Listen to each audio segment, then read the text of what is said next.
Dear friends, today we're going to talk about a very important topic, and the topic is Advait. Advait, a word, comes from Dvait. Dvait means duality, two things. Me and you, we are separate. Us and animals, we are separate. The plants, the mountains, the rivers, the trees, all these are separate objects. And this separateness is what creates the duality. So duality represents basically the whole sansar, where we pretty much live throughout our life. So Dvait is what we see, we touch, we hear, we smell, we taste. Everything that is around us is full of Dvait. And what is Advait? Advait is a little difficult word to explain. Advait, the spirituality says Advait means something that is not dual. Now that's a very tough definition to explain and understand, because something that is not dual means it has to be only one. But they did not say only one, because there is nothing like the one will signify that maybe if there is one, then there has to be another two or three or four. But no, this is only one. Advait is one, and which is very difficult to understand. So that's why we are going to be talking about it. So the Dvait is what we live in. All throughout the day, we utilize our body, our mind, and our full awareness. We deal with people, objects, situations, all those things. We interact with them, we think about them. But that's what our whole day goes through. And in that day, all we see is competition. Competition is inevitable in Dvait, in Sansar. It is inevitable. Why? Because everybody is looking for some goal, but the same goal is shared by so many other people also. There are fixed amount of dollars which are being printed by the US government, but the same dollars are being, desired by millions and millions of people. Everybody wants money. So competition is inevitable. The same girlfriend may be liked by you, also may be liked by 10 other people. Everybody may want her. So competition leads to friction. Friction leads to suffering, leads to hatred, anger, frustration, greed. All these are the byproducts of the duality, unfortunately. But that's the life we have to live. We have to live, we have to compete, and we have to deal with all the surroundings. And this is all we know. So we do this as soon as we wake up in the morning, all throughout the day. And night, when we go to sleep, what happens? We shut off our eyes and we go to sleep. But is it really a sleep? No, we go through dreams also. And what are the dreams? Dreams are also about the same objects and people and situation. Okay, they may be different. In the dream, you may be fulfilling your dream to take a vacation to Switzerland, or going to the casino and winning $1 million. Those may be different, but the basic structure of the life that we live during the day and what we see it in the dream is not much different. In the dreams also we flying, in the dreams also we running, in the dreams also we fighting with people, whatever.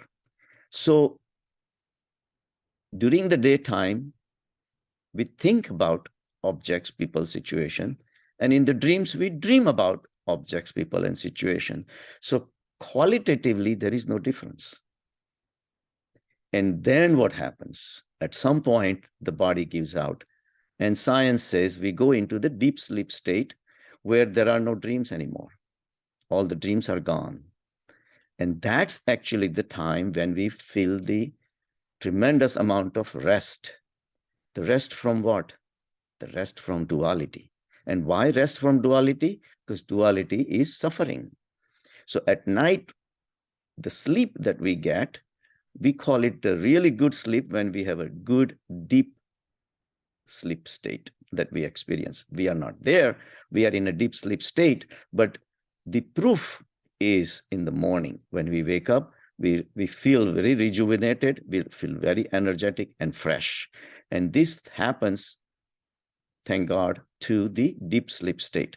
So what is the difference between the daytime, our wake up state, our dream state, and our deep sleep state? what is the difference? In the wake-up state, of course, there is duality. In dream state, there is also duality, but all this duality disappears. And in the deep sleep state, what we go through is a state of Advait, where there is no duality. But it's a very significant stage to understand that even if the duality disappears, we don't disappear. Granted, we are very deeply asleep, but we are still there. Of course, the proof is we wake up in the morning. So no matter what happens throughout the day, your day-to-day life may be lived like Elon Musk, the richest guy in the world, or maybe one of the beggar on the streets, homeless guy, living on the streets in New York City. During the daytime, they will have tremendous differences in their lifestyle, what they do, what they talk about, what they eat, what they drink. But in a deep sleep state, everything disappears. In a deep sleep state, nobody knows. All the identifications disappear. All the roles that you were playing throughout the day, whether you were a rocket scientist or a junkie, it doesn't really matter. In the deep sleep state, everything is the same. The sleep that people experience in that state, because the duality disappears, only the Advait state takes you in its lap. This Advait state is our basic nature, something that can never disappear.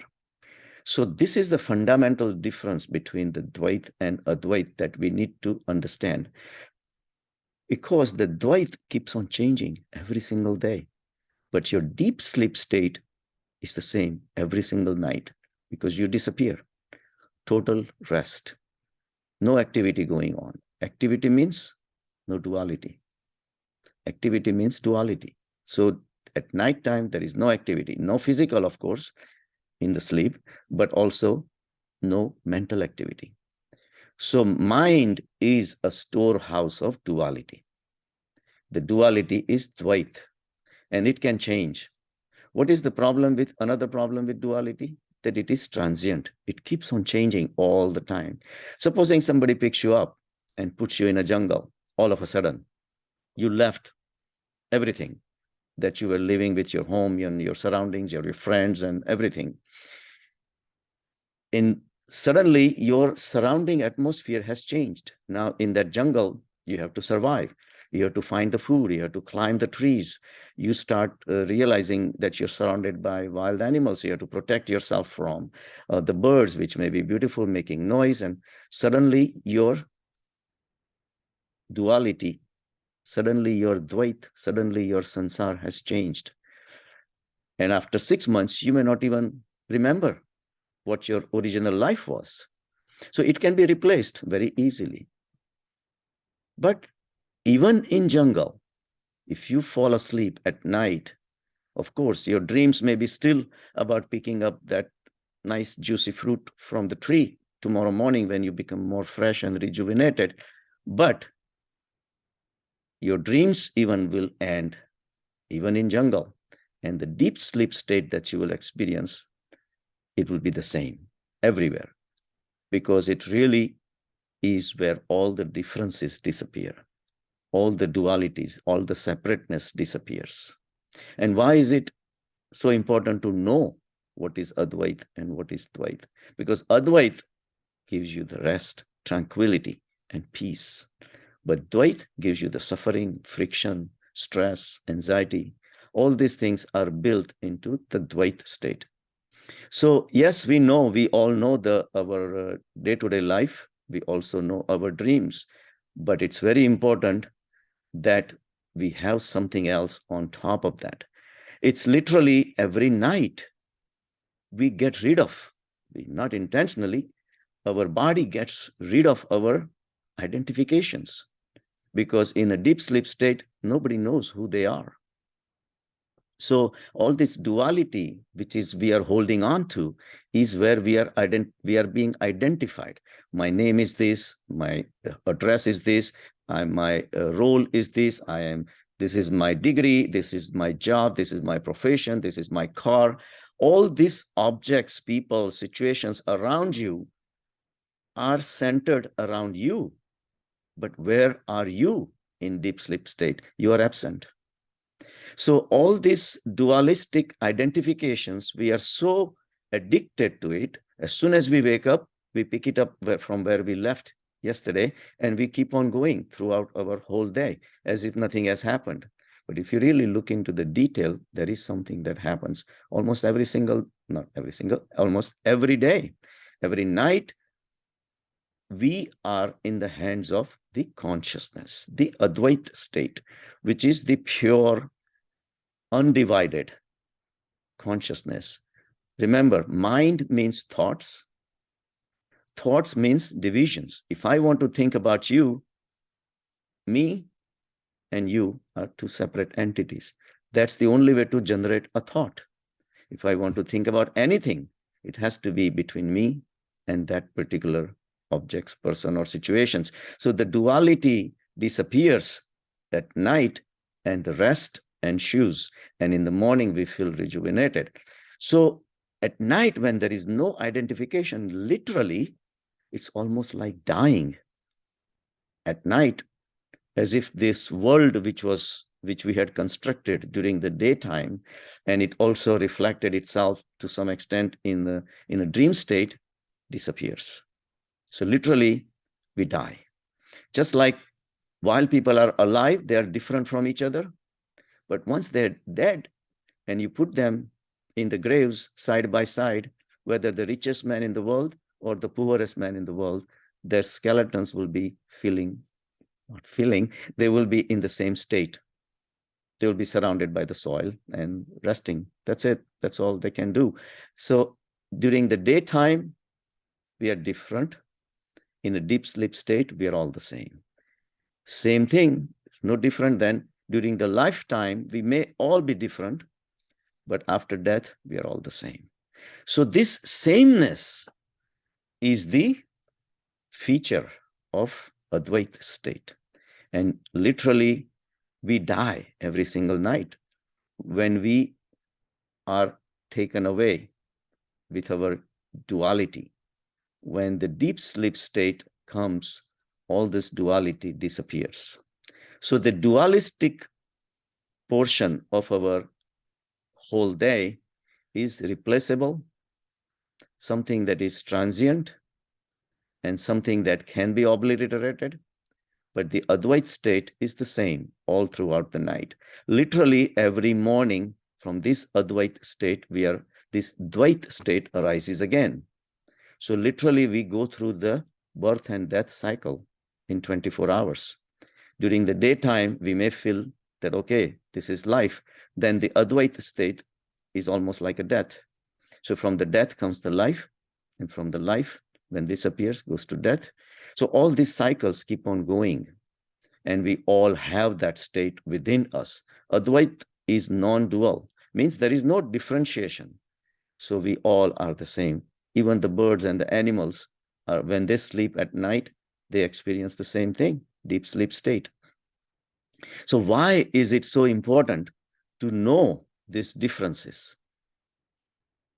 We can talk about it in the next lecture, but I'll give you a hint. Where is the suffering hiding? And where is the peace and relaxation? Answer is obvious. Dvait is the cause of suffering. Mind, which operates the Dvait, mind which operates the sansar, mind which sees the dreams, is the seat of suffering. And Advait is the seat of relaxation, peace, tranquility. They call it a bliss state.